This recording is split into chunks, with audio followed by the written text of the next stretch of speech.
संविधान के दायरे में रह के काम कर रहे हैं। मोदी जी संविधान की धज्जियां उड़ा रहे हैं। मोदी जी कोई संविधानिक दायरे में रह के बात वो नहीं कर रहे। लोकतंत्र की हत्या कर रहे, संविधान के खिलाफ काम कर रहे हैं वो। ये मोदी जी और उसकी सरकार। ये वोट चोरी करवाने का काम किसका है? ज्ञानेश्वर कुमार। ये बीजेपी के प्रवक्ता है या इलेक्शन कमीशन है? जी बदनाम देश को मत करे। जो हमारा वोट का अधिकार है वो मत छीने। विश्व गुरु बर्बाद कर दिया। 12 साल से ये बेईमानी कर रहे थे ये लोग। इनकी चोरी पकड़ी गई। फर्जीवाड़ा कर रहे थे वोटों का। देश के लोगों के साथ गद्दारी कर रहे थे। 11 साल में क्या किया इसने? कोई इंडस्ट्री लगाई, रोजगार दिया, महंगाई दूर करी, महिलाओं की सुरक्षा दी। ये जब से आए हैं मोदी की सरकार और ये इलेक्शन कमीशन, दोनों की मिली भगत से देश को बर्बाद कर रहे हैं। इलेक्शन कमीशन जैसी संस्था को, संवैधानिक संस्थाओं को इन्होंने बर्बाद कर दिया, उसको बेईमान बना दिया। कमिश्नर शपथ पत्र आप देंगे कि मैंने बेईमानी नहीं की। मैंने शपथ पत्र आप देंगे मैंने महाराष्ट्र में बेईमानी नहीं की। शपथ पत्र आप देंगे मैंने हरियाणा में नहीं करी। शपथ पत्र आप देंगे कि मैंने वाराणसी में बेईमानी नहीं करी। इसलिए वोट चोरो, गद्दी छोड़ो। मोदी जी की लोकप्रियता पूरे भारत में ही नहीं पूरे दुनिया में लोग जानते हैं। वो तीसरी बार देश के प्रधानमंत्री बने और आज जब राज्यों का जो चुनाव हो रहा है उसमें से सबसे चर्चित राज्य है बिहार। बिहार में जहाँ पे जो SIR की जो रिपोर्ट आई उसके बाद से जो इंडिया गठबंधन के जो घटक दल हैं वो सड़कों पे मोर्चा खोल दिए हैं। लगातार मोदी जी को बदनाम करने की कोशिश की जा रही है, लेकिन मोदी जी जो हैं वो लगातार जो इस देश का जो संविधान है उस संवैधानिक दायरे में रह के हमेशा अपनी बात करते हैं। और जिस तरह से जो साहब आप मुझे एक चीज बताओ, मोदी जी संविधान में रह के दायरे में बात कर रहे हैं। मोदी जी संविधान के दायरे में रह के बात कर रहे हैं। मैं आपकी बात को बीच में काट रहा हूँ, मैं आपसे माफी चाहता हूँ, लेकिन आप चीज ठीक बोलिए। संविधान के दायरे में रह के काम कर रहे हैं मोदी जी। मोदी जी संविधान की धज्जियां उड़ा रहे हैं। मोदी जी बड़े संवैधानिक पद पर बैठे हुए हैं और संवैधानिक दायरे में रह के ही बात, कोई संवैधानिक दायरे में रह के बात वो नहीं कर रहे। लोकतंत्र की हत्या कर रहे, संविधान के खिलाफ काम कर रहे हैं वो। ये मोदी जी और उसकी सरकार। कहाँ वो संविधान के खिलाफ काम कर रहे हैं? सुनिए, ये वोट चोरी करवाने का काम किसका है? ये वोट चोरी करवाने के मुखिया हैं, बीजेपी के प्रवक्ता हैं। ये क्या ज्ञानेश्वर कुमार? ये बीजेपी के प्रवक्ता हैं या इलेक्शन कमीशन है? ये क्या चुनाव आयोग का ये जो रिपोर्ट आ रहा है ना, आप उसको मोदी जी को बदनाम मत कीजिए। मोदी जी बदनाम देश को मत करे। मोदी जी हमारे जो हमारा वोट का अधिकार है वो मत छीने। ये मोदी जी देश को विश्व गुरु बना दिए। अरे छोड़िए, विश्व गुरु बर्बाद कर दिया 12 साल से देश को। जिंदा इंसान को क्यों मारा? जिंदा इंसान को क्यों मारा? इलेक्शन कमीशन मारा। इलेक्शन कमीशन ने। इसके पीछे हाथ किसका है? इसके पीछे हाथ किसका है? मोदी जी का, मोदी सरकार का। मोदी जी को कोई नहीं चाहता देश में। 140 करोड़ लोगों में कोई नहीं चाहता। तीसरे बार प्रधानमंत्री बन के कोई नहीं चाहता। फर्जी वोटों से बने। ये इनकी पोल खुल गई। इनके फर्जी वोटों से सरकार बनाई मोदी जी ने। वोट चोरी करवाने के मुखिया हैं ये बीजेपी का प्रवक्ता है। एक घर में 80 वोट क्यों? एक घर में 80 वोट क्यों? विपक्ष की शिकायतों का जवाब क्यों नहीं दिया इलेक्शन कमीशन ने? अखिलेश जी ने कहा, राहुल जी ने कहा, क्यों नहीं जवाब दिया? महाराष्ट्र की क्यों नहीं हमें शिकायतों का जवाब दिया? हरियाणा की शिकायतों का क्यों नहीं जवाब दिया? अभी तक आप लोग EVM का रोना रो रहे थे ना, अब आप SIR की जो रिपोर्ट आई है ना उसकी रोना रोइए। ए सुनिए, कोई रिपोर्ट नहीं आई। ये फर्जीवाड़ा है, ये फर्जीवाड़ा है। वोट फर्जी डलवा रहे हैं ये लोगों के। 1-1 करोड़ 1-1 लाख वोट कैसे हो गया? मोदी जी से जनता खुश है, राशन दे रहे हैं, डिजिटल इंडिया बना रहे हैं। आप चाटुकार मत बनो। मोदी जी से कोई खुश नहीं है, कोई व्यक्ति खुश नहीं है। कोई व्यक्ति, कोई किसी जाति का, राष्ट्र का निर्माण हो रहा है, पाकिस्तान थर-थर कांप रहा है। आपको क्या चाहिए? राष्ट्र को बर्बाद होने से बचा रहे हैं राहुल गांधी, तेजस्वी यादव, अखिलेश यादव, वो ओपोजिशन के लोग राष्ट्र को बर्बाद होने से अभी मोदी जी के सामने बच्चे लोग हैं। अरे मोदी देश चलाने के लिए ताकत के साथ साथ ज्ञान होना चाहिए। देश चलाने के लिए बेईमानी करो, देश चलाने के लिए फर्जीवाड़ा करो, देश के लोगों के मताधिकार को छीनो, लोगों के वोटों की खरीद फरोख्त करो, लोगों के वोट को छीन लो, मतदाता से हेरा फेरी करो, है बेईमानी करो। राहुल जी से ज्यादा दुनिया मोदी जी देखे हैं। उनके अंदर सबसे ज्यादा दुनिया उन्होंने, देखिए भारत का नाम कभी लोग नहीं जानते थे, आज पूरी दुनिया जानने लगी है। मोदी जी के आने से संभव हुआ है। मोदी जी, अच्छा मोदी जी तो कहते हैं मैं गांधी जी का नाम 14 पिक्चर देखने के बाद पता लगा। ये इतना झूठा व्यक्ति, इस देश का प्रधानमंत्री, अपने आप को प्रधानमंत्री के काबिल। गांधी जी राष्ट्रपिता है तो उनकी गुणगान तो कोई करता है। गुणगान वो कह रहे मैंने पिक्चर देखी तब मैं जाना है गांधी जी का नाम। इससे बड़ा झूठा क्या होगा? 15 लाल किले के झूठ बोलते हैं, 15 लाख दूंगा। अरे 15 लाख, फिर कहते हो 15,000 दूंगा। अरे ये व्यक्ति तुम्हें 15 रुपए भी नहीं देगा, ये व्यक्ति 15 रुपए नहीं देगा। ये झूठ ही बोलता है, लाल किले से जब भी बोलता है झूठ ही बोलता है, झूठ की पराकाष्ठा है, झूठ इतना बोलता है, झूठ झूठ झूठ। मोदी जी आए हैं तो देश में समानता है, शोषित वंचित समाज को अधिकार मिला है क्या अधिकार और मिला? उनकी पार्टी में भागीदारी मिली है, कौन इसलिए सी देश की भागीदारी मिली है? महिलाओं पे अत्याचार हो गया, महिलाओं को निवस्त्र घुमाया जा रहा है, ये समानता है? नारी शक्ति के लिए मोदी जी नारी कहते हैं हम शक्ति- जान दे देंगे। नारी शक्ति को नंग घुमाया जा रहा है, ये है मोदी की, है ना? मणिपुर में जाते नहीं, हाथरस जाते नहीं, मध्य प्रदेश जाते नहीं, औरतों को जिंदा गाड़ते हैं। आईटी ये है, करिए गुणगान करिए, मोदी जी के राज में निवस्त्र में घुमाया गया महिलाओं को। ये सुनिए, मैं अपना नाम वोट दर्ज करवाया, क्यों मारा जिंदा इंसानों को? क्यों मारा? क्यों मारा जिंदा इंसानों को? 65 लाख वोट क्यों काटे बिहार में? क्यों काटे? जवाब है कोई? वो है तो जवाब? रिपोर्ट में जवाब दे रहे हैं ना लोग और कि जवाब तो आज तक कितने दिया लोग इसने। पलायन कर गए, कितने लोग मर गए, नाम कटना चाहिए कि नहीं? सुनिए। आप बताइए, संवैधानिक दायरे में रह के जो लोग मर गए उनका नाम कटना चाहिए कि सुन नहीं? लीजिए, ये इनकी चोरी पकड़ी गई। 11 साल से ये बेईमानी कर रहे थे ये लोग, इनकी चोरी पकड़ी गई। फर्जीवाड़ा कर रहे थे वोटों का, देश के लोगों के साथ गद्दारी कर रहे थे। 11 साल में क्या किया इसने देश में? कोई इंडस्ट्री लगाई, रोजगार दिया, महंगाई दूर करी, महिलाओं की सुरक्षा दी। 140 करोड़ लोगों के लिए 5 किलो राशन का फैक्ट्री लगाया हमें गया। नहीं चाहिए 5 किलो राशन। आपको नहीं हमें चाहिए, आप सुरक्षा कांग्रेस चाहिए। के नेता हैं ओए, तो हम आपको तो- नहीं चाहिए, आम जनता को चाहिए। अरे कोई जनता को किसी को 5 किलो राशन नहीं दे रहा, ये भी झूठ साबित होगा। नहीं, हमको तो मिलता अरे है। सुनिए, ये तो कह रहे थे, कितना झूठ बोलेंगे, हर बारी लाल किले से झूठ बोलते हैं। मिशन सिंदूर का गुणगान हुआ, पाकिस्तान थर थर कांप रहा था। इनको पूछो सीज फायर किसी ने रुकवाया? जवाब दो। जवाब दिया?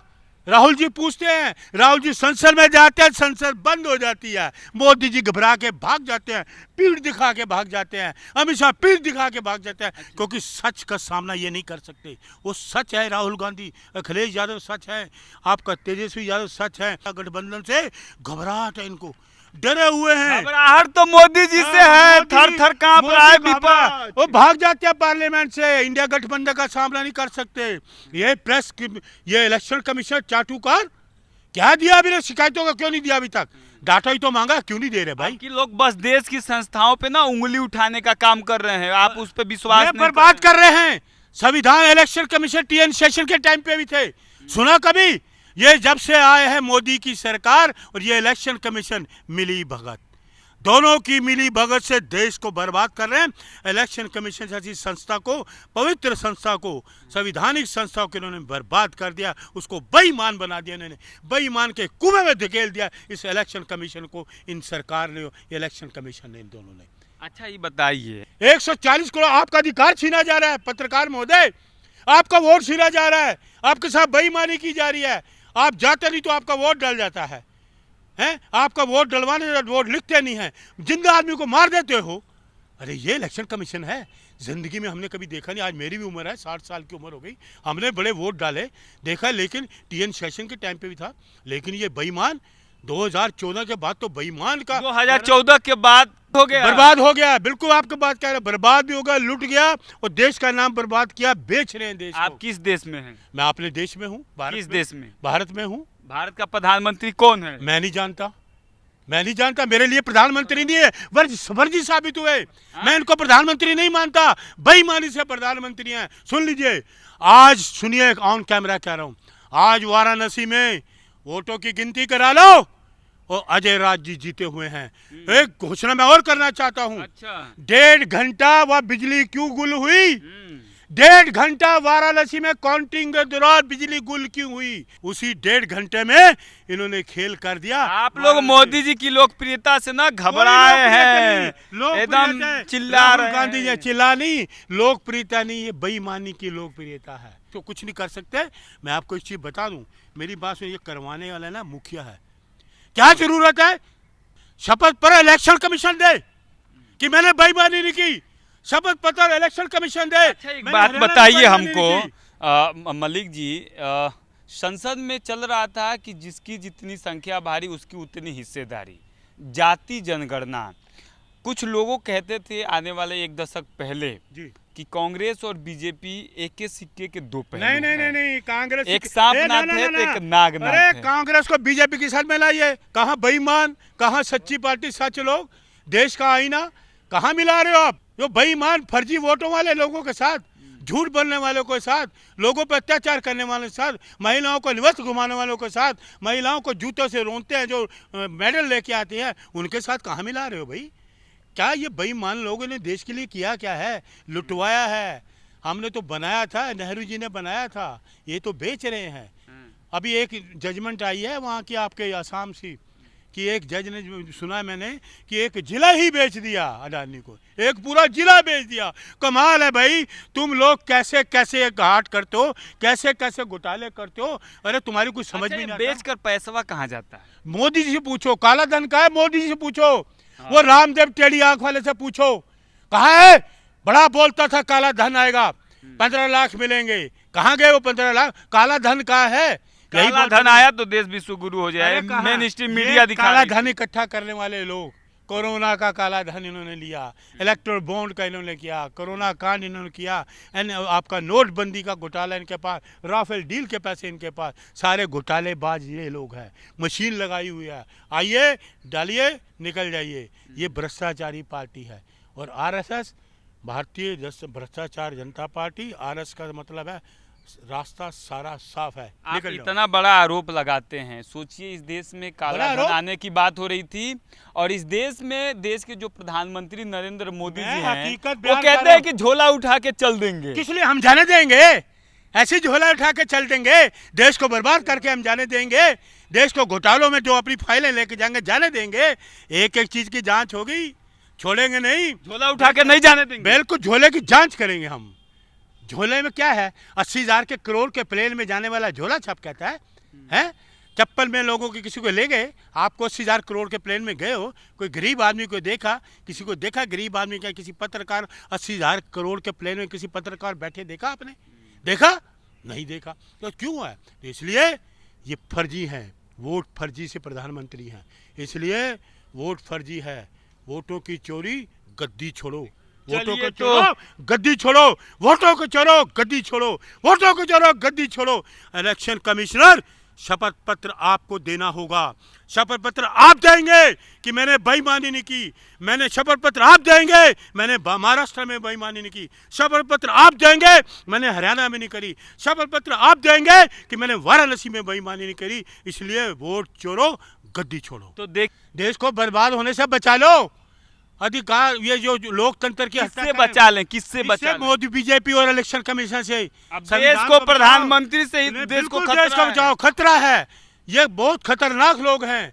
इनसे लोग संविधान को बचाओ और लोकतंत्र को बचाओ। पत्रकार महोदय, आप सच्चे नेशनल दस्तक के पत्रकार हो, तो बताइए लोगों को। लोकतंत्र हमारा संविधान से है और संविधान को मोदी जी माथे से लगाते हैं। अरे कोई नहीं माथे से, ये संविधान की धज्जियां उड़ा रहे हैं, ये संविधान के काम कर रहे हैं, ये लोकतंत्र जैसा काम कर रहे हैं। तो इसलिए इनका विरोध करो। पूछिए, जाइए मोदी जी, गद्दी छोड़ो, वोट चोरो, गद्दी छोड़ो। तो चलिए, ये इनका निजी बयान था, जिस तरह से इन्होंने मोदी जी के काले चिट्ठों को इन्होंने खोला। लेकिन सोचिए देश में क्या चल रहा था। 15 करोड़ लोगों के खाते में आने वाले थे। प्रत्येक वर्ष 2 करोड़ रोजगार युवाओं के लिए था। किसानों की जिंदगी में हरियाली आने वाली थी। और हमारा क्या, हम तो झोला उठा के चल देंगे, जो है इस देश का है। यही इस देश के लोग जानना चाहते थे, यही इस देश के लोग देखना चाहते थे। क्या जो बिहार में स्पेशल इंटेंसिव रिवीजन जो हो रहा है, जो 65 लाख लोगों के नाम कट रहे हैं, क्या वो लोकतंत्र का हिस्सा है? इस देश को जब लोकतंत्र की प्रणाली मिली, जब इस देश को लोकतंत्र की प्रणाली मिली, तो इस देश का राजा किसी माँ के पेट से नहीं, जनता के वोट से चुने जाने लगा। और हमें और इस देश के लोगों को लग रहा है कि वो व्यवस्था ध्वस्त नज़र आ रही है। आप क्या सोचते हैं, हमें ज़रूर बताइए। शुक्रिया। नेशनल दस्तक की आपसे गुजारिश है कि अगर इसको बचाना चाहते हैं तो नेशनल दस्तक को सब्सक्राइब करने के लिए रेड कलर के सब्सक्राइब बटन को दबाएं, फिर बेल आइकन की घंटी दबाएं। नेशनल दस्तक को बचाने के लिए बहुत ज़रूरी है कि हर खबर को शेयर करें, लाइक करें, कमेंट जरूर करें।